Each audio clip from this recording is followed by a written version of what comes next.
मीरा भाईंदरच्या मोर्चात नेमकं काय घडलंय? मनसे नेते अविनाश जाधव यांच्या अटकेनंतर त्यांची झालेली सुटका, त्यातही नेमकं काय घडलंय?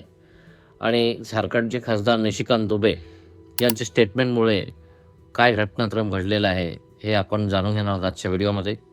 मी प्रकाश गिरे पाटील आणि आपण पाहता बोलता का बोलू.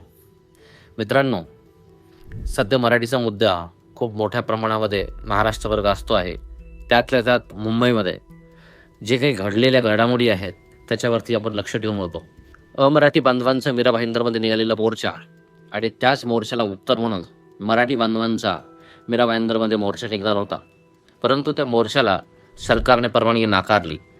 परवानगी तर नाकारली, पण त्या अगोदरच अविनाश जाधव यांना ताब्यात घेण्यात आलेलं आहे आणि 11 तास त्यांना थांबवून ठेवून 11 तासानंतर त्यांची सुटका करण्यात आली.